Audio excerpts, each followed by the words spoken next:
علی بھائی پہلا سوال انتہائی کریٹیکل ہے۔ عموماً اہل تشیع حضرات کی جانب سے بات اٹھائی جاتی ہے کہ ایک طرف تو اہل سنت حضرات ام المومنین سیدہ عائشہ رضی اللہ تعالیٰ عنہا کو اتنی رسپیکٹ بھی دیتے ہیں اور جنگ جمل کے حوالے سے ان کے حق میں اجتہادی غلطی ہونے کو دلیل بنا کر ایک اجر کی بشارت بھی دیتے ہیں، جبکہ دوسری طرف انہی سیدہ عائشہ رضی اللہ تعالیٰ عنہا کے قاتل امیر شام معاویہ ابن ابی سفیان کو حضرت اور رضی اللہ تعالیٰ عنہ کے القاب سے بھی نوازا جاتا ہے۔ کیا اہل سنت کا یہ دورہ معیار منافقت پر مبنی نہیں ہے؟ دل پر ہاتھ رکھ کر انصاف کے ساتھ اس سوال کا جواب دیں۔ دیکھیں میرے بھائی، میں بار بار کہتا ہوں کہ ہم ہیں قرآن حکیم کی روح سے جو بات ہوئی ہے، اولو العلم قائما بالقسط، اہل علم انصاف پر قائم، ٹروتھ لور، سچائی سے محبت کرنے والے۔ تو ہم سے کوئی ایکسپیکٹ نہ کرے کہ ہم کسی مکتبہ فکر کو سپورٹ کرنے کے لیے سچائی کے اوپر پردہ ڈال دیں گے اور حق سے اناد کریں گے۔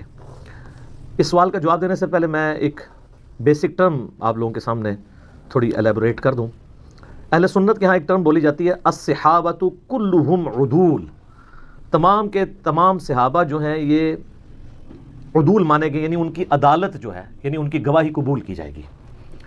اس سے مراد قطعاً اہل سنت کا یہ موقف نہیں ہے کہ صحابہ کرام علیہم رضوان سے غلطی نہیں ہو سکتی۔ اس سے مراد صرف یہ ہے کہ روایت حدیث میں وہ عادل ہے۔ حدیث کا جب معاملہ آئے گا تو تابعی پہ جرح ہو سکتی ہے، تبع تابعی پہ ہو سکتی ہے، صحابی حدیث کے معاملے میں جھوٹ نہیں بولتا تھا، اور اس کو آپ بڑی آسانی سے سمجھ سکتے ہیں۔ آج دنیا میں کوئی گناہگار سے گناہگار شخص بھی آپ لے آئیں، اس سے کہیں کہ 1 ارب روپیہ لے لو، نبی علیہ السلام کو گالی دے دو، نعوذ باللہ، کوئی تیار ہوگا؟ چاہے وہ بے نمازی کیوں نہ ہوا۔ اسی لیول کا ایک گناہ صحابہ کرام میں کوٹ کوٹ کے نبی علیہ السلام نے بھرا تھا، جو حدیث سے متواتر ہے، بخاری اور مسلم دونوں میں حدیث ہے، اور مسلم کی پہلی حدیث ہی مولا علی رضی اللہ تعالیٰ عنہ علیہ السلام سے یہی ہے کہ جس شخص نے میری طرف جھوٹی حدیث منسوب کی وہ اپنا مقام دوزخ میں دیکھ لے۔ صحابہ کرام سے بڑی غلطیاں بھی ہوئیں، لیکن یہ غلطی ان سے نہیں ہوئی ہے کہ انہوں نے نبی علیہ السلام پہ کبھی جھوٹی حدیث باندھی ہو، کیونکہ ان کو پتا تھا کہ اگر ہم نے یہ کام کیا نا، باقی تو شاید ہمیں معافی مل جائے، ادھر ہمارا کوئی ظاہر ہے نبی علیہ السلام کے اوپر تو تکیہ تھا۔ تو اسی وجہ سے ہم کہتے ہیں الصحابۃ کلہم عدول۔ یہ جو شیعہ اہل سنت کا مذاق اڑاتے ہیں اور کہتے ہیں کہ یہ صحابہ کو معصوم مانتے ہیں، اور بعض کا سنیوں کی تقریریں بھی اس قسم کی ہوتی ہیں، تو وہ معصوم نہیں مانتے، ہم کہتے ہیں ان کی عدالت قائم ہے، ان روایت حدیث میں ان کو قبول کیا جائے گا۔ ایون وہ صحابہ جن سے بڑی اس طرح کی چیزیں رپورٹ ہوئی ہیں بخاری اور مسلم میں، چاہے حضرت معاویہ رضی اللہ تعالیٰ عنہ ہوں، حضرت مغیرہ ابن شعبہ رضی اللہ تعالیٰ عنہ ہوں، حضرت عمر ابن عاص رضی اللہ تعالیٰ عنہ ہوں، اور اسی طریقے سے بسر ابن ابی ارطاء ہوں، باقی لوگ ہوں، حدیثیں ان سے قبول کی گئی ہیں۔ حتیٰ کہ میں آپ کو بڑی حیران کن بات بتاؤں، آپ سنن نبی داؤد کھولیں، انٹرنیشنل نمبر کے مطابق 4129 نمبر حدیث ہے، امام ابن سیرین تابعی المتوفیٰ 110 ہجری یہ حدیث روایت کرتے ہیں، اور حدیث روایت کر رہے ہیں حضرت معاویہ سے رضی اللہ تعالیٰ عنہ۔ حدیث وہ بیان کرتے ہوئے کہتے ہیں کہ نبی علیہ السلام نے درندوں کی کھالیں پہننے سے، ان پہ سواری کرنے سے منع کیا، یعنی یہ تکبر کی علامت ہے۔ حدیث بیان کر کے وہ ساتھ پھر کہتے ہیں وَكَانَ مُعَاوِيَةُ، یعنی معاویہ رضی اللہ تعالیٰ عنہ جو تھے، لا يُتَّخَمُ فِي الْحَدِيثِ عن رسول اللہ صلی اللہ علیہ وآلہ وسلم، ان سے حدیث روایت کرنے کے اعتبار سے ان پہ کوئی تہمت نہیں ہے، وہ متہم نہیں تھے، یعنی ایسا شخص جس پہ تہمت ہونا کہ جھوٹ بولتا ہے، یہ غلط بیانی کرتا ہے۔ تو حضرت معاویہ رضی اللہ تعالیٰ عنہ پہ اس حوالے سے پولیٹیکلی ان کے بارے میں کافی ساری چیزیں ملتی ہیں، اور بڑی وہ دل خراش چیزیں ہیں۔ وہ میرا کربلا والا آپ ریسرچ پیپر پڑھ لیں، میں اینڈ پہ انشاءاللہ تعارف بھی کروا دوں گا تو آپ کو پتہ چلیں گی۔ لیکن ابن سیرین کہہ رہے ہیں کہ وَكَانَ مُعَاوِيَةُ لَا يُتَّهَمُ فِي الْحَدِيثِ، حدیث کے معاملے میں اس سے کوئی جھوٹ بولنا ثابت نہیں ہے، باقی زندگی میں ضرور اس سے کوئی ایسی غلطیاں ہوئی ہیں، غلط بیانیاں بھی ہوئی ہوں گی، حدیث اس نے کوئی بیان نہیں کی جھوٹی۔ تو اب یہ حضرت ابو بکر عمر عثمان و علی رضی اللہ عنہم اجمعین و علیہم السلام اجمعین سے جب تابعین حدیثیں بیان کرتے تھے تو اس طرح تو نہیں کہتے تھے کہ ان پہ کوئی تہمت نہیں ہے جھوٹ بولنے کی۔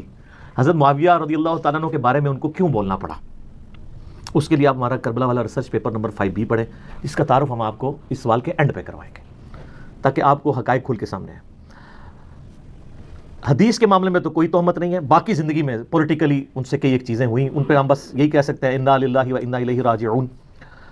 البتہ یہ جو حضرت معاویہ رضی اللہ تعالیٰ عنہ پہ تہمت لگائی گئی ہے کہ انہوں نے سیدہ عائشہ کو قتل کروایا تھا، یہ کوئی روایت اہل سنت کے ہاں نہیں ملتی۔ شیعہ کے ہاں بھی ایک من گھڑت روایت ملتی ہے کہ سیدہ عائشہ کے سفر کے دوران جو راستہ تھا وہاں حضرت معاویہ نے کوئی بڑا سا گڑھا کھدوایا اور اس کے اوپر گھاس پھوس ڈال دی، پتہ ہی نہ چلے، تو حضرت عائشہ سلام اللہ علیہا جب وہاں سے گزریں تو وہ اپنے اونٹ سمیت اس میں اوندھی جا کے گریں اور وہیں پہ وہ شہید ہو گئی.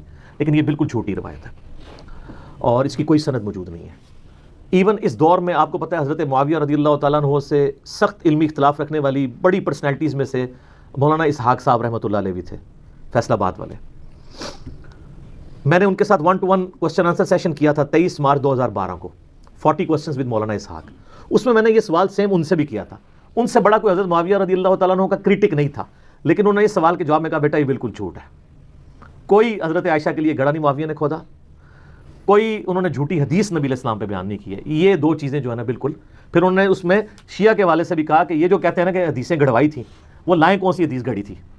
تو کوئی ایسی حدیث نہیں. یہ ضرور ہے کہ بنو امیہ کے لوگوں نے بعد میں حضرت معاویہ کو اوپر کرنے کے لیے جھوٹی روایتیں گھڑی، لیکن حضرت معاویہ نے خود ایسا کوئی کام نہیں کیا، کیونکہ حدیث کے معاملے میں وہ ڈرتے تھے. کیونکہ اگر نبی علیہ السلام سے پھڈا لے لیا پھر تو امید کی وہ کرن ہی باقی نہیں رہے گی، کوئی آپ کی شفاعت بھی نہیں کرے گا. تو وہ ابن سیرین کا قول سنن ابی داؤد 4129 وَكَانَ مُعَاوِيَةُ لا يُتَّخَّمُ فِي الْحَدِيثِ عن رسول اللہ صلی اللہ علیہ وآلہ وسلم. یہ یاد رکھیں تو آپ کو معاملات کلیئر ہو جائیں گے. لیکن جو جنگ جمل کے حوالے سے آپ نے بات کی، میں اس کو آج سکپ کروں گا کیونکہ اس کے اوپر میری آلریڈی ویڈیوز ریکارڈڈ ہے. حدیث حوب، کتوں والی حدیث جو ہے، اب وہ آپ یوٹیوب پہ میرا کلپ لاکھوں لوگوں نے دیکھا ہے. اور رہا اجتہادی خطا والا معاملہ بھی، اس میں نے اس میں بتایا کہ سیدہ عائشہ بعد میں روتی تھی. صحیح بخاری میں موجود ہے کہ انہوں نے کہا کہ مجھے میری سوکنوں کے ساتھ دفن کرنا، میں نہیں چاہتی کہ ابو بکر، عمر اور رسول اللہ کی وجہ سے لوگ میری تعریف کریں. بخاری میں بس اتنی حدیث ملتی ہے. لیکن المصنف ابن ابی شیبہ میں ملتا ہے کہ انہوں نے یہی حدیث بیان کرتے ہوئے، یعنی یہ بات کرتے ہوئے کہا کہ مجھ سے رسول اللہ کی وفات کے بعد جو کام سرزد ہوا ہے وہ ایسا ہے کہ میں نہیں چاہتی کہ مجھے نبی اسلام کے ساتھ حجرے میں دفن کیا جائے. اندازہ کریں. اس پہ شیخ البانی رحمہ اللہ اس حدیث کو سلسلہ حدیث صحیحہ میں لے کے آئے ہیں اور باقاعدہ اس میں انہوں نے لکھا ہے، بڑی ڈیٹیل گفتگو لکھی ہے. انہوں نے کہا شیعہ تو 12 اماموں کو معصوم مانتے ہیں، سنیوں کی حرکتوں سے لگتا ہے یہ سارے صحابہ کو معصوم مانتے ہیں. یہ ماننا پڑے گا کہ حضرت طلحہ، زبیر، حضرت عائشہ سے غلطی ہوئی اور حضرت عائشہ بعد میں شرمسار تھی اور انہوں نے بخاری کی اس حدیث کو کوٹ کیا، مصنف ابن ابی شیبہ کی اس حدیث کو کوٹ کیا سلسلہ حدیث صحیحہ میں انٹرنیشنل نمبر کے مطابق 474 نمبر. اور اس میں وہ کہتے ہیں کہ جی یہ اس بات کا ثبوت ہے کہ سیدہ عائشہ شرمسار تھی اپنے اس سفر کے اوپر جو انہوں نے کیا. ظاہر قرآن میں تو واضح سورۃ الاحزاب میں حکم ہے نبی کی بیویوں گھروں میں ٹھہری رہو. خیر یہ ٹاپک الگ ہے لیکن میں اس کو اس طریقے سے ایڈریس نہیں کرنا چاہتا ورنہ وہ پھر ایک آج کے ٹاپک سے وہ چیز ہٹ جائے گی. سیدہ عائشہ کو تو قتل نہیں کروایا، وہ اپنی موت خود مری ہیں اور یہ حدیثیں بخاری کی اس بات کا ثبوت ہے کہ وہ باقاعدہ بلا کے اپنے نزا کے عالم میں وصیتیں عبداللہ ابن زبیر کو کر رہی ہیں.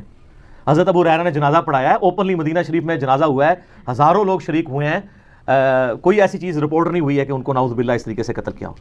لیکن یہ بات بالکل ٹھیک ہے کہ اما عائشہ سلام اللہ علیہا حضرت معاویہ رضی اللہ تعالیٰ عنہ کی جو ظلم و ستم والی پالیسیز تھیں اپنے مخالفین کے خلاف، اس سے سخت نالاں تھیں اور ڈائریکٹ افیکٹو بھی تھیں. اور اس حوالے سے گھنٹوں گفتگو ہو سکتی ہے. اس کانٹیکسٹ میں ایک بنیادی حدیث جو آپ کو پوری ڈاکٹرائن یا ڈاکٹرین اگر صحیح پروننسیشن کی جائے وہ کلیئر کرے گی. وہ صحیح مسلم میں حدیث ہے انٹرنیشنل نمبر کے مطابق 4776. عبداللہ بن عمر بن عاص رضی اللہ تعالیٰ عنہ خانہ کعبہ کے دیوار کے ساتھ ٹیک لگائے ہوئے بیٹھے ہوئے تھے. ایک شخص ان کے پاس آیا جس کا نام تھا عبد الرحمن بن عبد رب الکعبہ تابعی.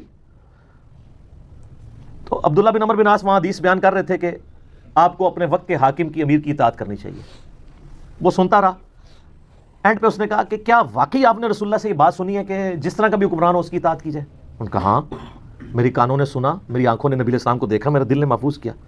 تو انہوں نے کہا اگر یہی بات ہے تو اس وقت جو ہمارا حکمران ہے آپ کے چچا کا لڑکا معاویہ ابن ابی سفیان رضی اللہ تعالیٰ عنہما، ہم تو ظاہر رسپیکٹ ہی کریں گے اس کی وجہ سے کہ علی کی شیعہ وہ ہوتے ہیں جو مخالفین کے لیے بھی دعا کرتے ہیں، اور بنو امیہ کے شیعہ وہ ہوتے ہیں جو ہے وہ مولا علی پہ ممبروں پہ سب و شتم کرواتے ہیں. یہ بھی ٹاپک الگ سے ہے، میرے اس پہ بھی کلپ ریکارڈڈ ہے. تو یہ آپ کے چچا کا جو لڑکا ہے یہ تو ہمیں کہتا ہے کہ ہم لوگوں کا مال ناحق طریقے سے ہڑپ کریں اور لوگوں کو ناحق قتل کریں، جبکہ قرآن کہتا ہے سورہ نساء کی آیت نمبر 29 اس تابعی نے صحابی کو سنائی کہ قرآن تو کہہ رہا ہے کہ ایک دوسرے کا مال حرام طریقے سے ہڑپ مت کرو اور ایک دوسرے کو قتل نہ کرو، اور آپ کے چچا کا لڑکا معاویہ ہمیں اس بات پہ ابھارتا ہے کہ ہم لوگوں کو ناحق قتل بھی کریں، ان کا مال بھی لوٹیں.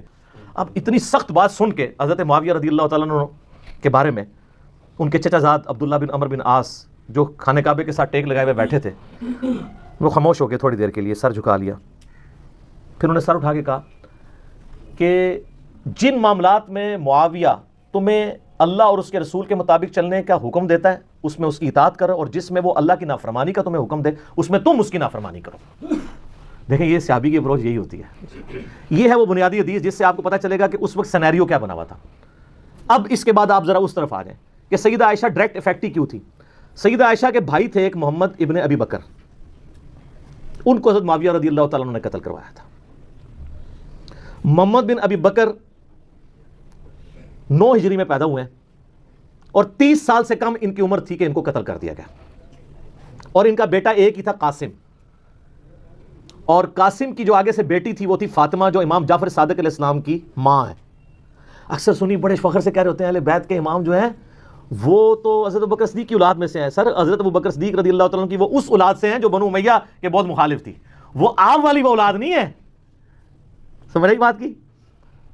اس کی حدیثیں ہیں بخاری میں قاسم کی جو محمد بن ابی بکر کا بیٹا ہے.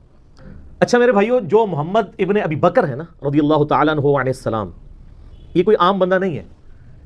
یہ سیدنا ابو بکر کے وہ بیٹے ہیں جو نبی علیہ السلام کے آخری حج کے دوران پیدا ہوئے تھے, اور ان کی والدہ اسما بنت امیس نبی علیہ السلام کے ساتھ حج کے لیے تشریف لے گئی تھی.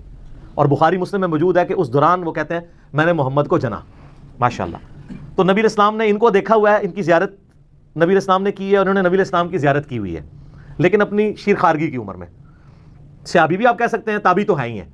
بار نبی علیہ السلام نے آمنا سامنا ہوا ہے. اچھا پھر سیدنا ابوبکر تو فوت ہو گئے 13 ہجری کے اندر, تو اس وقت ان کی عمر آلموسٹ 4 سال تھی, چھوٹے سے بچے تھے. تو ان کی جو والدہ تھی نا اسما بنت امیس, حضرت ابوبکر کی وفات کے بعد حضرت علی نے ان سے شادی کر لی. اب حضرت علی نے جب شادی کی تو ان کی ساری پرورش محمد بن ابی بکر کی کس نے کی؟ مولا علی نے. اسی لیے جنگ جمل میں اور جنگ صفین میں یہ حضرت علی کے کمانڈر تھے, اور یہی تھے جو سیدہ عائشہ کو جا کے سمجھاتے تھے حجرے میں کہ بہن تو کس طرف چل پڑی ہے. اور یہی وہ تھے کہ جب مولا علی نے سیدہ عائشہ کو احترام کے ساتھ جمل میں شکست کے بعد جب واپس مدینہ شریف روانہ کیا تو محمد بن ابی بکر کو ساتھ بھیجا تھا کہ تم اپنی بہن کے ساتھ جاؤ. تو سیدہ عائشہ کی ان سے ایک بڑا اس اعتبار سے شغف بھی تھا, یہ بڑے ہمدرد بھی تھے. تو یہ محمد بن ابی بکر رحمہ اللہ تعالی و رضی اللہ تعالیٰ عنہ و علیہ السلام کی کلیریفیکیشن اس حوالے سے ضروری تھی. اور دیکھ لیں صرف 30 سال کی عمر میں وہ شہید ہوئے ہیں, لیکن آتی دنیا کے لیے اپنا اثر چھوڑ گئے. اللہ تعالیٰ ان سے راضی ہو. قیامت والے دن اللہ تعالیٰ ہمیں ایسے اپنے نیک بندوں کا ساتھ نصیب فرمائے, آمین ثم آمین. تو ان کو حضرت علی نے اپنے دور میں مصر کا گورنر لگایا تھا اپنے دور خلافت میں. قیس بن سعد سے حکومت نہیں سنبھالی جا رہی تھی, پیچھے سے مالک اشتر کو بھیجا, اس کو زہر دے کے مروا دیا گیا دشمنوں کی طرف سے. تو محمد بن ابی بکر مصر کے گورنر تھے, تو ظاہر کوفے سے دور تھا, شام کی باؤنڈریز لگتی تھی, وہاں سے حضرت معاویہ کی چھاپہ دار جو ٹیمیں ہیں وہ حملے کرتی تھی. تو محمد بن بکر کو قتل کروا دیا, حتیٰ کہ ایک گدھے میں ان کی لاش رکھ کے اس کو آگ لگا دی گئی. استغفر اللہ.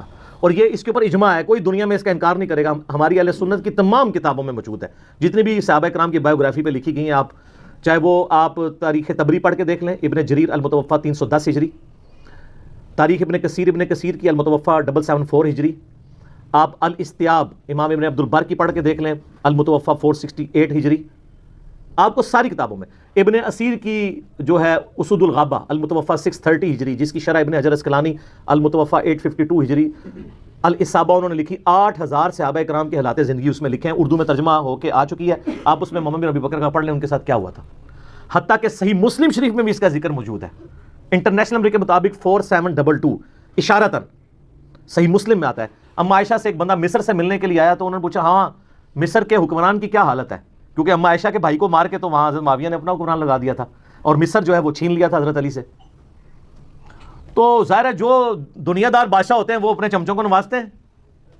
تو ان کا ہمارا جو گورنر ہے وہ تو بہت اچھا ہے, ہمارا خرچہ پانی ختم ہو جائے خرچہ دے دیتا ہے, ہمارا اگر گھوڑا مر جائے نیا گھوڑا خرید کے دے دیتا ہے, اور اگر کوئی غلام مر جائے تو نیا غلام دے دیتا ہے. تو سیدہ عائشہ نے کہا کہ جو کچھ تم لوگوں نے میرے بھائی محمد ابن ابی بکر کے ساتھ کیا, تمہارے اس مصر کے گورنر نے اور اس پارٹی نے, یہ بات مجھے اس چیز سے نہیں روکے گی کہ میں تمہیں رسول اللہ کی ایک حدیث سناؤں جو اسی حجرے میں جہاں تم مجھ سے ملنے آئے ہو. اما عائشہ وہ پردے میں ملا کرتی تھی. اسی حجرے میں نے اللہ کے محبوب صلی اللہ علیہ وآلہ وسلم سے سنا تھا کہ آپ علیہ السلام یہ دعا کیا کرتے تھے، اے اللہ جو حکمران اپنی رعایا کے ساتھ سختی کرے تو بھی اس کے ساتھ سختی فرمانا، اور جو اپنی رعایا کے ساتھ نرمی کرے تو بھی اس کے ساتھ نرمی فرمانا۔ اور جو کچھ تم لوگوں نے میرے بھائی کے ساتھ کیا، یعنی وہ یہ کہنا چاہ رہی تھی کہ اللہ تعالیٰ ہی اس کا پھر بدلہ ہمیں لے کے دے گا، جو کچھ تم لوگوں نے میرے بھائی کے ساتھ محمد ابن ابی بکر کے ساتھ کیا رضی اللہ تعالی عنہما وعلیہم السلام۔ تو سیدہ عائشہ اس وجہ سے حضرت معاویہ سے ناراض تھی۔ یہ تو ایک بھائی کا آپ نے سنا، ایک دوسرا بھائی تھا، وہ تھا عبد الرحمن بن ابی بکر، اور وہ ایسا بھائی تھا کہ اس کی ماں اور سیدہ عائشہ کی ماں بھی سیم تھی، ادھر تو باپ سیم تھا ماں الگ تھی۔ عبد الرحمن بن ابی بکر ہمارے سب کانٹیننٹ کے اعتبار سے سگا بھائی تھا، ویسے تو سگا بھائی ہوتا ہے جب باپ ایک ہو جائے ماں ڈیفرنٹ بھی ہو تو۔ اس کے بارے میں آپ صحیح بخاری اٹھا کے دیکھ لیں، 4827 نمبر حدیث ہے انٹرنیشنل نمبر کے مطابق۔ مروان جب حجاز کا گورنر ہوتا ہے، مسجد نبی میں خطبہ دیتے ہوئے وہ بار بار یزید بن معاویہ کا ذکر کرتا ہے تاکہ وہ بیعت لے حضرت معاویہ کے بعد ان کے بیٹے کے لیے، یہ بخاری کے الفاظ ہیں۔ اور اس کے لیے ظاہر جب وہ فضائل و برکت، جیسے یہاں بھی ہوتا ہے کہ امت کے وسیع تر مفاد میں، یا میرے عزیز ہم وطنوں، یہ وہی چیز۔ تو اللہ تعالیٰ نے امیر المومنین کو یہ بات سجھائی ہے۔ اچھا یہ بخاری میں بھی حدیث ہے، اور یہ آپ کو ڈھونڈنا کو مشکل نہیں ہے، آپ تفسیر ابن کثیر کھول کے سورۃ الاحقاف پارہ نمبر 26 میں آیت نمبر 17 کے کانٹیکسٹ میں بخاری کی حدیث اور جتنی اور حدیثیں ہیں، یہ حدیث المستدرک للحاکم کے اندر بھی موجود ہے بڑی ڈیٹیل کے ساتھ، اور یہ حدیث سنن نسائی الکبریٰ کے اندر بھی موجود ہے بڑی ڈیٹیل کے ساتھ، اور یہ سارے کے سارے طرق حافظ ابن کثیر المتوفیٰ 774 ہجری نے سورۃ الاحقاف آیت نمبر 17 کے کانٹیکسٹ میں ساری حدیثیں ایک جگہ جمع کر دی ہیں، بخاری کی، حاکم کی، نسائی کی، باقی کتابوں کی۔ پہلے میں بخاری والا حصہ بتاتا ہوں آپ کو۔ تو بخاری کے الفاظ ہیں، عبد الرحمن بن ابی بکر کھڑے ہوئے اور انہوں نے اس حاکم وقت کو کچھ کہا۔ اب امام بخاری نے یہ نہیں بتایا کہ کیا کہا، لیکن یہ بات سمجھ آ گئی کہ گل چوبے علی کی تھی، اگر وہ لگ گئی جا کے، کیونکہ وہ بھی اس قسم کی باتیں کر رہا تھا۔ وہ باتیں میں آپ کو دوسری کتابوں سے، حاکم سے اور سنن نسائی الکبریٰ سے بتاؤں گا، اور تفسیر ابن کثیر کھول کے آپ لوگوں کے گھروں میں ہوگی، پڑھ لیں، P D F freely available ہے۔ تو اس کے بعد بخاری کے الفاظ ہیں کہ وہ مروان کو غصہ آیا، اس نے کہا پکڑو اسے، گرفتار کرو، آج کے دور میں نیب کے حوالے کرو۔ تو سیدنا عبد الرحمن بن بکر فوراً جا کے مسجد نبی کے ساتھ ایڈجسٹنٹ اما عائشہ کا حجرہ تھا، اس میں جا کے چھپ گئے۔ اب اتنے تو کوئی بغیرت نہیں تھا، اتنی عوام دیکھ رہی تھی، حضرت عائشہ کے حجرے میں تو کوئی گھس نہیں سکتا تھا، وہ تو محرم تھے، ان کے بھائی تھے۔ تو مروان کا غصہ نہیں ٹھنڈا ہوا، اس نے باہر سے کہا ہاں ابو بکر کے بیٹے تو ہی ہے نا جس کے بارے میں وہ آیت نازل ہوئی ہے سورۃ الاحقاف آیت نمبر 17، کہ یہ کہتا ہے کہ میرے ماں باپ مجھے کہتے ہیں کہ جب ہم مر کے مٹی ہو جائیں گے تو دوبارہ سے زندہ کیے جائیں گے، یہ تو اگلے لوگوں کی کہانی ہے۔ ابو بکر کے بیٹے یہ تیرے بارے میں نازل ہوئی ہے، تو اپنے ماں باپ کو کہتا تھا کہ قرآن اگلے لوگوں کی کہانی ہے۔ نعوذ باللہ، کتنا بڑا جھوٹ بولا۔ تو سیدہ عائشہ سے برداشت نہیں ہوا، وہ حجرے کے اندر سے ہی بولی، انہوں نے کہا آل ابی بکر کے بارے میں کوئی آیت ایسی نازل نہیں ہوئی ہے سوائے سورہ نور کی وہ آیات جو میری برات میں نازل ہوئی تھی، حدیث افک والی، تو آل ابی بکر کے اوپر الزام لگاتا ہے۔ بخاری میں اتنی حدیث ہے، لیکن فلنگ دی بلینکس موجود ہے، انہوں نے بلینکس امام بخاری نے چھوڑی ہیں، وہ فل کی ہیں حاکم نے اور سنن نسائی الکبریٰ میں، اور حافظ ابن کثیر نے بھی کر دی سورۃ الاحقاف آیت نمبر 17 میں۔ وہ کیا ہے کہ مروان نے کہا کہ امیر المومنین جو ہے نا یہ چاہتے ہیں کہ اپنے بعد اپنے بیٹے کو نامزد کر دیں، جس طرح کہ ابو بکر نے بھی تو عمر کو نامزد کیا تھا، حالانکہ وہ بھی مشورے سے کیا تھا، اور دوسرا عمر حضرت ابو بکر کے بیٹے تھے، تو کیا وہ مطلب وہ کس طریقے سے ریزیمبلنس بنا رہا تھا، تو اس پہ ابو بکر کے بیٹے کو غصہ تو آنا تھا نا۔ تو ابو بکر کا بیٹا عبد الرحمن بن بکر وہاں کھڑا، اس نے کہا سیدھی طرح کہہ تیرا امیر المومنین معاویہ کیسر و کسرا کے طریقے پہ چلنا چاہتا ہے، ابو بکر اور عمر کے طریقے پہ نہیں۔ ہائے ہائے ہائے اے او گل سی جڑی بخاری میں لکھا ہے، کچھ کہا انہوں لگ گئی آگ، انہوں نے کہا پڑھو انہوں، پھر آگے بخاری میں آتا ہے، اور اس میں آگے موجود ہے کہ سیدہ عائشہ نے اندر سے کہا اسکت، چپ کر، بکواس بند کر، آل ابی بکر کے بارے میں کوئی ایسی آیات نازل نہیں ہوئی سوائے میری برات میں۔ اور ان حدیثوں میں آگے موجود ہے، البتہ مروان تیرے بارے میں موجود ہے، جب تو اپنے باپ حکم کی پشت میں تھا، رسول اللہ نے کہا تھا حکم پہ لعنت، اس کی اولاد پہ لعنت، تو اسی لعنت کا ٹکڑا ہے۔ حضور نے تو پہلے ان دونوں باپ بیٹا کو حضور نے مدینہ بدر کر دیا تھا، حضرت ابو بکر کے ساتھ بڑی سفارشیں کی، حضرت عثمان نے واپس لانے کی، کوئی رشتہ دار تھا نہیں آنے دیا، حضرت عمر نے نہیں آنے دیا، پھر حضرت عثمان اپنے دور میں رشتہ داری کی وجہ سے لے آئے، اور حتیٰ کہ اپنی بیٹی کا نکاح بھی مروان سے کر دیا، اور پھر وہی گھاٹے فٹ ہو گیا، اسی کی وجہ سے مسلمان رہا پھر حضرت عثمان کے خلاف ہوگی، ایک تلخ حقیقت ہے۔ یوٹیوب پہ میرا کلپ دیکھ لیں، حضرت عثمان کی شہادت کے اصلی اسباب، جعلی اسباب نہیں جی، عبداللہ بن سبا تھا، 40,000 صحابہ اس کے پیچھے لگ گئے، یعنی حضور کے تربیت یافتہ صحابہ 40,000، ایک ابن سبا نے ان کی مت مار دی، بالکل جھوٹ ہے، میں نے بخاری مسلم سے اپنے پمفلٹ میں جس کا تعارف میں اینڈ پہ کرواؤں گا، یہ سارا کچھ کھول دیا ٹروتھ۔ اچھا اب ظاہر ہے جب یہ دشمنی ہو تو آپ کیا سمجھتے ہیں دشمنی ختم ہوتی ہے؟ ساری اہل سنت کی تاریخی کتابیں جن کا میں نے حوالہ دیا ہے، اس میں ملتا ہے کہ عبد الرحمن بن ابی بکر پھر جا کے چھپ گئے، کچھ عرصے بعد کسی غار سے ان کی لاش ملی، وہ لاش لا کے پھر مکے میں لا کے دفنایا گیا ان کو قبر پہ، قبر کے اندر۔ اب ظاہر ہے کہ یہ غار میں ایک بندہ چھپا ہوا وہاں سے لاش ملے تو نامعلوم افراد، چند نامعلوم افراد نے، اور وہ نامعلوم افراد کون سے ہو سکتے ہیں؟ ظاہر ہے جو اس سسٹم کے بینیفیشری تھے. ہم نام نہیں کسی کا لیتے، جہاں نام تھا میں نے نام لے کے کہا، جہاں نام نہیں ہے صرف نامعلوم افراد ہیں وہ آپ کو خود پتہ چل جائے گا کون نامعلوم افراد ہیں. حتیٰ کہ جامعہ ترمذی میں موجود ہے 1055 نمبر حدیث انٹرنیشنل نمبر کے مطابق، اما عائشہ عبد الرحمن بن ابی بکر کی قبر پہ آئیں، روئیں، وہاں پہ آ کے اشعار پڑھے. وہ بڑے دردناک عربی کے اشعار ہیں کہ ایک زمانہ تھا میرے بھائی، ہم اکٹھے ایک گھر میں رہتے تھے، ہم نے کبھی سوچا بھی نہیں تھا ہم ایک دوسرے سے کبھی جدا بھی ہوں گے، اور آج یہ حالت ہے کہ ہمیں یہ یاد بھی نہیں کہ ہم دونوں اکٹھے تھے. اور اگر میں تیری موت کے وقت تیرے پاس موجود ہوتی اور ساتھ یہ کفن دفن والا معاملہ کرتی تو میں تیری قبر پہ بھی نہ آتی، کیونکہ تو میری غیر موجودگی میں فوت ہوا اس لیے میں تیری قبر پہ آئی ہوں. تو آپ اس پورے سینیریو میں دیکھیں محمد بن بکر کے ساتھ کیا کیا ان لوگوں نے، عبد الرحمن بن ابی بکر کے ساتھ، دو بھائی اما عائشہ کے اس طریقے سے دنیا سے رخصت ہوئے. اس پورے کانٹیکسٹ میں اب آپ کو حدیث سمجھ آئے گی جو مسند امام احمد میں موجود ہے، المستدرک للحاکم کے اندر موجود ہے، اور شعیب آرنوت جو مسند امام احمد کی تحکیم کرنے والے ہیں انہوں نے اس حدیث کو صحیح کہا ہے. امام حاکم نے اس حدیث کو صحیح کہا ہے، بڑی ڈیٹیل حدیث ہے. اس میں آتا ہے کہ حضرت معاویہ اپنے دور میں حضرت عائشہ سے ملنے کے لیے آئے. سیدہ عائشہ نے کہا کہ اے معاویہ تجھے اللہ کا خوف نہیں آتا جو کچھ تو نے حجر ابن عدی اور ان کے ساتھیوں کے ساتھ کیا؟ حجر ابن عدی شیعان علی میں سے تھے، شروع کے مسلمانوں میں سے تھے، ان کو حضرت معاویہ نے ظلماً شہید کروایا.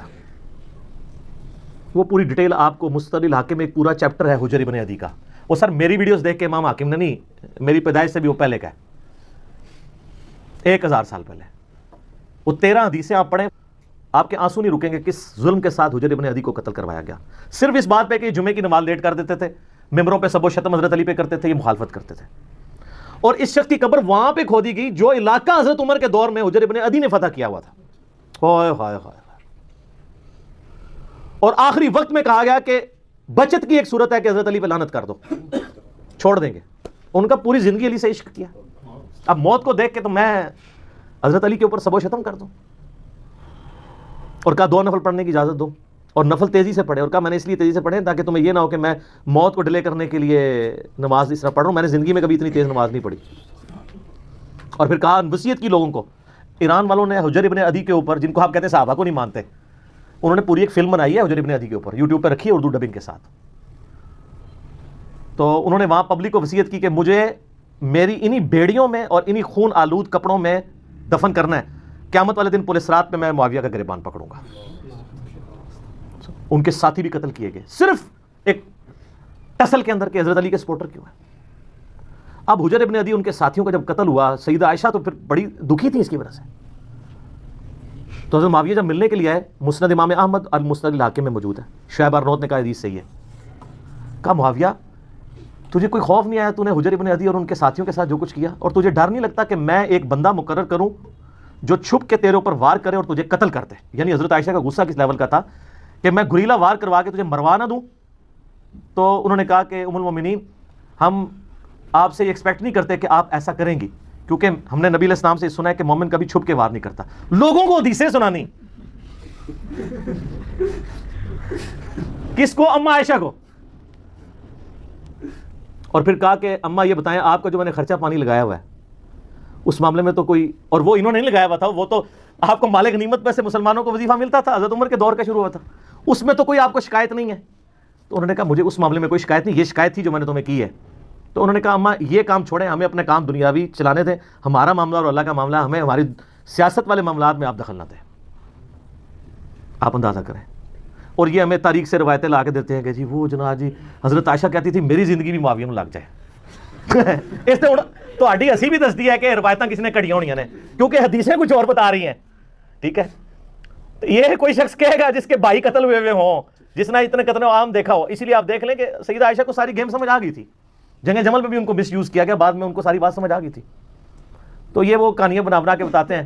تو اب اس پورے سینیریو میں دیکھیں اما عائشہ سلام اللہ علیہا کو بڑا قلق تھا حضرت معاویہ رضی اللہ تعالیٰ عنہ کے اس طرح کے ایٹیچیوڈ کے اوپر، اس لیے انہوں نے یہ بات کی.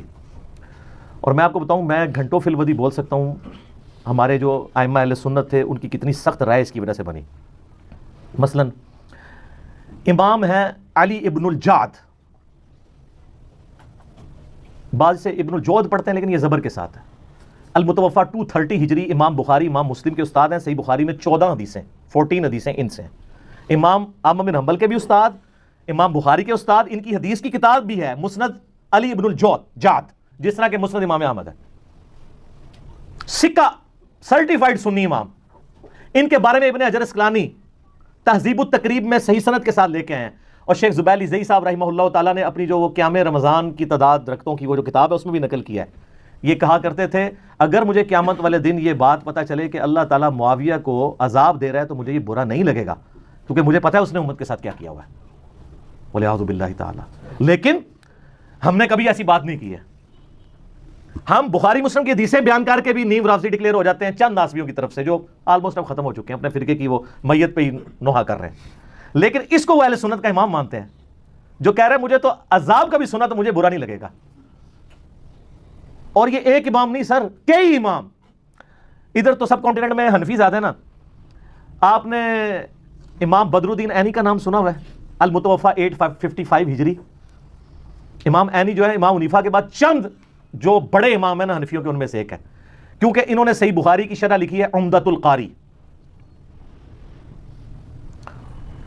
وہ جو عمدۃ القاری ہے نا شرح، اس میں صحیح بخاری کی ایک حدیث ہے انٹرنیشنل نمبر کے مطابق 7083، جہاں وہ جنگ صفین میں عمار ابن یاسر کے قتل کے بارے میں ڈسکشن کرتے ہوئے، بخاری مسلم دونوں میں حدیث ہے نا کہ عمار کو ایک باغی جماعت قتل کرے گی، عمار ان کو جنت اور اللہ کی طرف بلائے گا، وہ جماعت دوزخ کی طرف بلائے گی، صحیح بخاری 2812، بڑے سخت الفاظ ہیں۔ اس حدیث کو ڈسکس کرتے ہوئے ایک اور موقع پہ صحیح بخاری کے اندر 7083 نمبر حدیث کہ اگر ایک مسلمان دوسرے کے خلاف تلوار اٹھا لے، اس حدیث کے کانٹیکسٹ میں ڈسکس کرتے ہوئے عمدۃ القاری کے اندر جو ہے نا امام بدر الدین عینی نے جو کچھ لکھ دیا ہے نا سرکار، وہ اتنا سخت ہے، یہ میرے پمفلٹ میں ڈلا ہے کہ اس کا تعارف اینڈ پہ آپ کو کروں گا، میں آپ کو صرف ورڈ بائی ورڈ وہ پڑھ کے سناتا ہوں۔ وہ کہتے ہیں کہ امام کرمانی نے کہا کہ سیدنا علی اور حضرت معاویہ دونوں ہی مجتہد تھے، زیادہ سے زیادہ یہ ہو سکتا ہے کہ حضرت معاویہ کو اجتہاد میں خطا لاحق ہو گئی ہو، ان کو 1 اجر ملے گا جبکہ سیدنا علی کو 2 اجر ملیں گے۔ حالانکہ یہ بھی کہانی ہے، وہ بخاری مسلم میں حدیث ہے کہ حکمران وقت اگر غلط اجتہاد کرے تو اسے 1 اجر ہے، اور اگر صحیح کرے تو 2 ہے۔ مخالفین کو تو باغی کہا گیا ہے، ان کے لیے تو حدیث ہی نہیں ہے، ادھر سے پکڑ کے فٹ کرنے کی کوشش کرتے ہیں، یہ حدیث ہی کچھ اور تھی۔ بہرحال تو وہ آگے لکھتے ہیں کہ یہ کرمانی نے تو یہ کہا، لیکن میں کہتا ہوں، امام عینی حنفی کہتے ہیں کہ حضرت معاویہ کو خطا کو اجتہادی خطا کیسے کہہ دیا جائے، اور ان کے اجتہاد پہ کیا دلیل ہے؟ حالانکہ ان کو یہ حدیث بخاری اور مسلم کے حوالے سے پہنچ چکی تھی کہ آپ علیہ السلام نے فرمایا افسوس ابن سمیہ کو ایک باغی جماعت قتل کرے گی، اور ابن سمیہ عمار ابن یاسر ہے، اور ان کو حضرت معاویہ کے گروہ نے جنگ صفین میں قتل کیا۔ کیا حضرت معاویہ اس پہ راضی نہیں ہے کہ اللہ تعالیٰ ان کو برابر چھوڑ دے، چہ جائے کہ ان کو سیدنا علی کی بغاوت پر 1 اجر بھی ملے؟ یہ حنفی سارے ٹھیکیدار بنے ہوئے ہیں نا، اپنے امام کے آپ ورڈ پڑھیں۔ اچھا، اس کے علاوہ آپ نے ایک اور بڑا نام سنا ہوگا، ملا علی قاری، سنا ہے نا، بڑے مشہور ہیں، المتوفا 1014 ہجری۔ انہوں نے مشکات کی شرح لکھی ہے مرقات المفاتیح، پوری دنیا میں ایک اتھینٹک شرح مانی جاتی ہے، کوئی شک نہیں اس میں، کمال کام کیا انہوں نے۔ اس میں جب مشکات میں حدیث آتی ہے نا یہ عمار کو باغی جماعت قتل کرے گی، انٹرنیشنل نمبر کے مطابق مشکات میں بھی یہ بخاری مسلم کے حوالے سے آئی ہے 5878 مشکات کے اندر۔ تو اس حدیث کے تحت ملا علی قاری، جنہوں نے میری ویڈیوز نہیں دیکھی ہوئی تھی، میری ویڈیوز سے بہت پہلے ان کے کمنٹس پڑھیں آپ، سنیں جی ورڈ بائی ورڈ۔ میں کہتا ہوں کہ جب حضرت معاویہ پر واجب تھا کہ وہ اپنی بغاوت سے رجوع کر کے خلیفہ برحق حضرت علی کی اطاعت کی طرف آ جاتے، مخالفت چھوڑ دیتے، اور خلافت منفیہ یعنی نفع حاصل کرنے کی طلب سے خلافت کے حوالے سے اس کو ترک کر دیتے، جو انہوں نے نہیں کیا، تو اس سے ظاہر ہوتا ہے کہ وہ باطن میں باغی تھے اور ظاہر میں خون عثمان کو ڈھال بنائے ہوئے تھے۔ وہ کہتے ہیں گل وچ کوئی اور ہے، حضرت عثمان کا نام یوز ہو رہا تھا، اندر مسئلہ کچھ اور تھا۔ یہ میں نہیں، ملا علی قاری۔ چنانچہ ڈھال بنائے ہوئے تھے لوگوں کو دکھانے کے لیے، یہ بھی الفاظ لکھے، چنانچہ یہ حدیث ان کے پوشیدہ چیز کو ظاہر کرنے والی ہے، یعنی عمار کو باغی جماعت قتل کرے گی، اور ان کی بغاوت کو روکنے والی ہے، تاہم کتاب تقدیر میں اسی طرح لکھا ہوا تھا جیسا کہ ہوا ہے۔ ان کے عمل اور رویے کی وجہ سے قرآن اور حدیث دونوں مہجور اور متروک ہو گئے۔ وہ کہتے ہیں قرآن اور سنت کو پش پش ڈال دیا امیر شام نے۔ یہ کون کہہ رہا ہے؟ ملا علی قاری۔ سر ٹروتھ لور ہر زمانے میں موجود ہوتے ہیں۔ اچھا، ایک اور بہت بڑا امام جس کو سارے مانتے ہیں، ابن حجر اسقلانی، جس نے فتح الباری لکھی ہے بخاری کی شرح، المتوفا 852 ہجری۔ وہ بخاری میں ایک حدیث آتی ہے، 2-3 حدیثیں کٹھی ہیں ذکر معاویہ والے چیپٹر میں۔ تو اس کے کانٹیکسٹ میں انہوں نے کچھ کامنٹس کیے ہیں، وہ بھی ہم نے اپنے ریسرچ پیپر میں ڈالے، میں ورڈ بائی ورڈ آپ کو پڑھ کے سناتا ہوں۔ میرا ایک یوٹیوب پہ کلپ بھی ہے، حضرت معاویہ رضی اللہ تعالیٰ عنہ ماموں، وہ کہتے ہیں نا وہ خال المومنین ہے، اس میں بھی میں نے یہ پڑھ کے سنایا تھا، اس میں بھی میں آپ کو پڑھ کے سنا دیتا ہوں۔ ابن حجر اسقلانی فتح الباری میں لکھتے ہیں، جو بخاری کی حدیث تھی نا 3766 ذکر معاویہ والی، کہتے ہیں امام بخاری نے یہاں صحیح بخاری میں حضرت معاویہ سے متعلق باب کے عنوان میں صرف ذکر معاویہ بیان کیا ہے اور فضائل معاویہ یا معاویہ کی منقبت جیسے الفاظ استعمال نہیں کیے، کیونکہ اس حدیث سے کوئی فضیلت معلوم ہی نہیں ہوتی۔ البتہ سیدنا عبداللہ ابن عباس کا حضرت معاویہ کے لیے فقی اور صحابیت کا بیان کرنا ہی بطور فضیلت کافی ہے۔ وہ حدیث یہ تھی کہ حضرت معاویہ ایک وتر پڑھا کرتے تھے، تو لوگوں نے آ کے ابن عباس کو بتایا کہ یہ تو ایک وتر پڑھتے ہیں، یعنی باقی نہیں پڑھتے ہوں گے نا، ایک 3 ہی پڑھتے ہوں گے۔ تو انہوں نے کہا معاویہ کو چھوڑ دو، وہ فقی ہے، صحابی ہے۔ تو ابن حجر بھی کہہ رہے ہیں اس سے فضیلت اگر ثابت ہوتی تو امام بخاری اس پہ باب باندھتے ہیں، اور یہ بات کی بالکل ٹھیک ہے، کیونکہ شرح معانی الاثار جسے طحاوی شریف بھی کہتے ہیں، امام طحاوی المتوفی 321 ہجری، وہ بھی ان حدیثوں کو ڈسکس کر کے اپنی سند سے ایک حدیث لے کے آئے ہیں، اور انہوں نے کہا کہ یہ تو ابن عباس نے تقیہ کیا تھا۔ وہ ایک اور روایت لے کے آئے ہیں جس میں وہ کہتے ہیں کہ جب ان کو بتایا کہ حضرت معاویہ ایک وتر پڑھتے ہیں تو انہوں نے کہا اس حمار سے پوچھو کہ اس نے یہ ایک وتر کہاں سے نکال لیا، اور ترجمہ کرنے والے نے بھی حمار لکھا ہے۔ حمار عربی میں کہتے ہیں ڈونکی کو، گدھے کو، تو ترجمے نہیں نیچے کیا، تو میں نے وہ دکھایا تھا، وہ جو بندیوں نے چھاپی ہوئی ہے طحاوی شریف شرح معانی الاثار، تو وہ ابن حجر اس پہ کہہ رہے ہیں۔ تاہم امام ابن ابی عاصم نے حضرت معاویہ کے مناقب میں ایک رسالہ لکھا، اسی طرح کا کام ابو عمر غلام اور ابو بکر نقاش نے بھی کیا، اور امام ابن جوزی نے بھی من گھڑت احادیث والی کتاب الموضوعات، موضوعات شریف گھڑی حدیثیں، ان میں بھی کچھ روایتیں ذکر کر کے امام اسحاق کا یہ قول نقل کیا ہے کہ حضرت معاویہ کی فضیلت میں صحابی ہونے کے سوا کوئی چیز ثابت نہیں ہے۔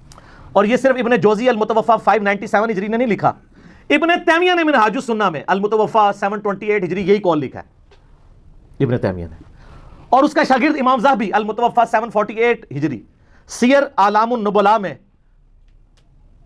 انہوں نے سیم یہی قول نقل کیا ابن اسحاق کا کہ حضرت معاویہ کے فضائل میں صحابی ہونے کے علاوہ کچھ بھی ثابت نہیں ہے۔ وہ جو کچھ آدی مادی ادھر ادھر لے کے آتے ہیں نا، وہ سب کا کیٹاگوریکل ڈینائی کرتے ہیں، کچھ بھی ثابت نہیں۔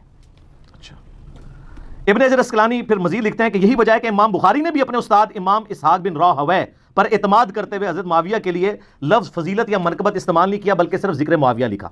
تاہم اپنی گہری نظر سے ایسا استنباط فرمایا، یعنی حضرت معاویہ کو صحابی ثابت کر کے، جس سے روافظ کی بھی سرکوبی ہو۔ رافضی بھی دوسری ایکسٹریم پہ ہے نا، وہ ان کی صحابیت کا بھی انکار کرتے ہیں، تو ان کا رافضیوں کا بھی رد کیا اور ناسبیوں کا بھی کر دیا۔ اور امام نسائی کا واقعہ اس بارے میں بڑا مشہور ہے کہ انہوں نے بھی اپنے استاد، ان کا بھی استاد امام اسحاق ہی ہے، بخاری کا بھی استاد ہے، کہ قول پر اعتماد کیا، اور اپنی مشہور کتاب فضائل صحابہ میں کوئی بھی حدیث حضرت معاویہ کی فضیلت کے لیے انہوں نے نہیں لی ہے۔ پھر امام حاکم کا بھی قصہ یہی ہے، ان کو بھی یعنی مارے کھانی پڑی حضرت علی کی شان میں حدیثیں بیان کرنے سے۔ اور امام ابن جوزی نے بھی عبداللہ بن احمد بن حنبل سے ان کے والد امام احمد بن حنبل رحمہ اللہ کا مکالمہ بھی ذکر کیا ہے، اور انہوں نے اب وہ کیا ذکر کیا جی، وہ لکھتے ہیں کہ میں نے اپنے والد امام بن حنبل سے پوچھا کہ سیدنا علی اور حضرت معاویہ کے اختلافات سے متعلق آپ کی کیا رائے ہے، احمد بن حنبل سے پوچھا، تو احمد بن حنبل نے تھوڑی دیر سر جھکائے رکھا، پھر فرمایا میرے بیٹے سمجھ لو، ایک جملے میں سب کچھ کنکلوڈ کیا۔ علی کے دشمن بہت زیادہ تھے جنہوں نے بڑی کوشش کی کہ ان کے عیب تلاش کیے جائیں، مگر ناکام رہے، چنانچہ انہوں نے متبادل چال کے طور پر دوسرے شخص یعنی معاویہ کو مقصد براری کے لیے موضوع پایا جو علی سے جنگیں کر چکا تھا، چنانچہ ان دشمنوں نے حضرت علی کے مقابلے پہ اس کو بڑھا چڑھا کر پیش کیا۔ ابن حجر اسقلانی لکھتے ہیں کہ احمد بن حنبل کے اس جواب میں اشارہ ہے کہ کچھ لوگوں نے حضرت معاویہ کے لیے بے بنیاد فضائل گھڑ لیے جن کی کوئی اصلیت نہیں ہے۔ یہ حقیقت ہے کہ حضرت معاویہ کے لیے روایات فضیلت تو بہت آئی ہیں، مگر ان احادیث میں سے کوئی بھی اصول محدثین پر اسنادی حیثیت سے صحیح نہیں ہے۔ اس لیے امام اسحاق بن راہویہ اور امام نسائی نے اس موقف کو بڑے یقین سے اختیار کیا ہے کہ حضرت معاویہ کے لیے صحابیت کے علاوہ کوئی بھی فضیلت ثابت نہیں ہے۔ اور امام نسائی کو تو آپ کو پتہ ہے شہیدی اسی وجہ سے کیا گیا تھا، اور کہتے ہیں نہیں کوئی ثابت نہیں ہے۔ دارالاسلام والوں نے سنن نسائی جو اردو میں چھاپی ہے اس کے مقدمے میں ان کی شہادت کا واقعہ تواتر سے ہی نقل ہوا ہے، تمام ائمہ محدثین نے نقل کیا ہے کہ امام نسائی جو ہے وہ مقتول جو ہے وہ محبت اہل بیت ہیں، ٹھیک ہے۔ تو یہ یعنی اماموں کی آپ دیکھیں کہ یعنی کہ اماموں کے کمنٹس ہیں، یہ میرے کہنے پہ نہیں۔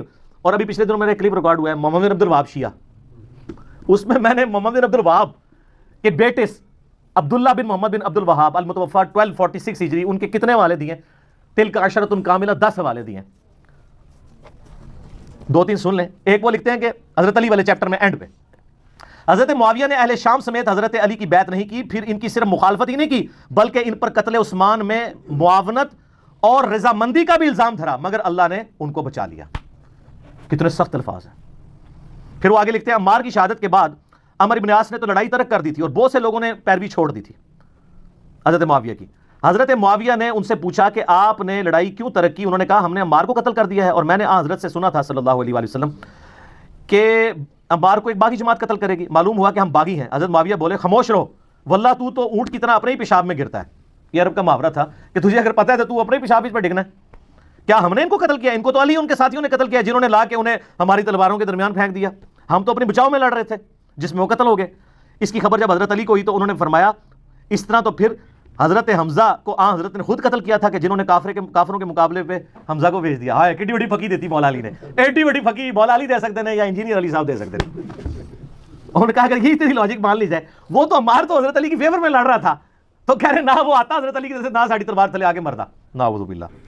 آگے پھر انہوں نے ایک اور جگہ لکھا ہے اسی میں حضرت علی والے چیپٹر میں بنو امیہ ان کی تنقیص اور ان کے بارے میں نازیبا الفاظ استعمال کرتے رہے. میں نے بخاری مسلم سے ثابت کیا ہے کہ ممبروں پر حضرت علی پہ یہ لوگ لعنت کرواتے تھے. صحیح مسلم 6229 انٹرنیشنل نمبر کے مطابق الفاظ ہے لعن اللہ ابو تراب، علی ابن ابی طالب ابو تراب پر اللہ کی لعنت. نعوذ باللہ. انہی پر لوٹ کی ظاہر ہے. وہ کہتے ہیں نازیبا الفاظ استعمال کرتے رہے مگر اس سے علماء کے دل میں علی کی محبت اور بڑھ گئی، قدر و منزلت میں اضافہ ہو گیا. عمر بن عبداللہ بن زبیر کہتے ہیں کہ بنو امیہ 60 سال تک حضرت علی کو گالیاں دیتے رہے مگر ان کا کچھ نہ بگاڑ سکے، بلکہ ان کی شان پہلے سے بھی بلند ہو گئی. دین نے ایک عمارت کھڑی کی جسے دنیا نے گرانے کی کوشش کی. دنیا کچھ نہ بنا سکی مگر جو کچھ بنایا اس کو بھی منہدم کر دیا. یعنی دنیا اپنا بھی گواہ بیٹھی، حضرت علی کو نہیں نیچے کر سکی. تو اس قسم کی یعنی کئی ایک محدثین کے اقوال ہیں. اب یہ سارے کے سارے مولوی پنجے جھاڑ کے پڑ گئے پیچھے مودودی صاحب کے. حالانکہ میں بتاؤں آپ نے سارے ائمہ کے اقوال سنے، سب سے سافٹ لینگویج اگر کسی کی ہے تو مودودی صاحب کی ہے.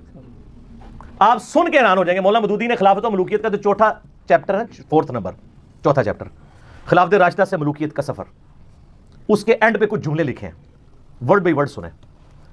اس طرح خلافت راشدہ کا نظام کا آخری اور قطعی طور پر خاتمہ ہو گیا. خلافت کی جگہ شاہی خانوادوں نے لے لی اور مسلمانوں کو اس کے بعد سے آج تک پھر اپنی مرضی کی خلافت نصیب نہ ہو سکی. حضرت معاویہ رضی اللہ تعالیٰ عنہ کے محامد اور مناقب اپنی جگہ پر، ان کا شرف صحابیت بھی واجب الاحترام ہے. ان کی یہ خدمت بھی ناقابل انکار ہے کہ انہوں نے پھر سے دنیا اسلام کو ایک جھنڈے کے تلے جمع کیا اور دنیا میں اسلام کے غلبے کا دائرہ پہلے سے زیادہ وسیع کر دیا. ان پر جو شخص لان تان کرتا ہے وہ بلا شبہ زیادتی کرتا ہے. یہ مودودی صاحب لکھ رہے ہیں کہ ایک مودودی 100 یہودی پڑھے بغیر ہی، ایک غریب تو بدتمیز، پڑھا ہے ہی کچھ نہیں، الزام. لیکن ان کے غلط کام کو تو غلط کہنا ہی ہوگا.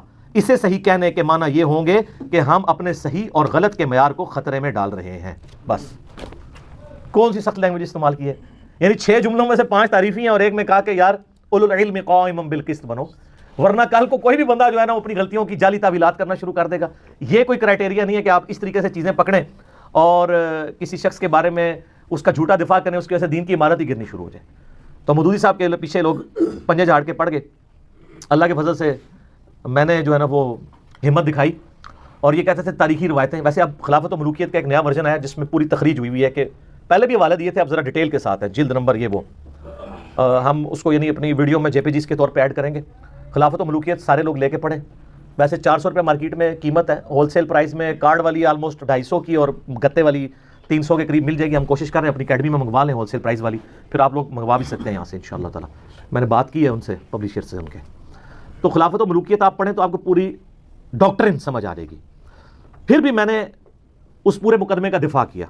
اور یہ جو کہانی کراتے ہیں جی پہلے خلافت و ملوکیت اور تھی اب والی اور ہے، اور جب 1967 میں انہوں نے لکھی ہے نا اسی وقت مولوی ان کے خلاف ہو گئے تھے.